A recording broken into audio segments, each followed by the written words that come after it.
Hello， 小岛又来了。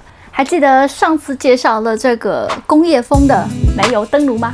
今天我带来了一个更精简、更轻巧的木作迷你版本。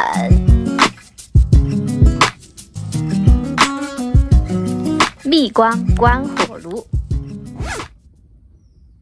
上次我选的是银色的，我这个选了黑金色的，好看吧？来看看细节，一样的风格，但是油箱不见了，其实是被巧妙的隐藏起来了，是为了让它更轻巧、更容易携带，完美满足了现在露营的需求。对应当下现在的气温，取暖是其次，关火氛围是主要的。那上面的烹煮架呢，也取消掉了，取代的是一个金属链哦，很像一个名牌包包。所以它可以当吊灯来使用，有前后的关火窗。点火是改开了前窗的方式，添加燃油方式呢是用附带的弯嘴油瓶，降低灯芯后直接挤入隐藏的油箱里，最大容量约150毫升，燃烧时间约3个小时。侧边的调火旋钮控制火焰大小，哑光黑搭配黄铜配饰及胡桃木底座，很有精致质感。来点火咯！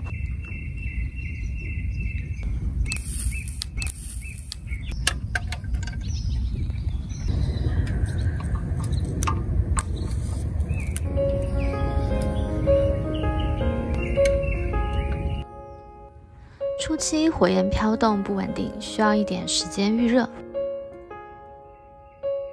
无论是餐桌上陪伴、烹煮用餐或帐篷内照明，夜灯取暖都能烘托浪漫气氛，增添露营愉悦的心情，让幸福感油然而生。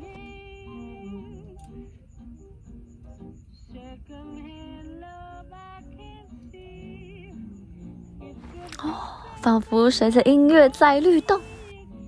当然这个我还是很喜欢的，因为它容量比较大，可以烧比较久，而且上面是可以烹煮的。那你是喜欢这个有烹煮功能的大煤油炉，还是这个更精简的小关火灯炉呢？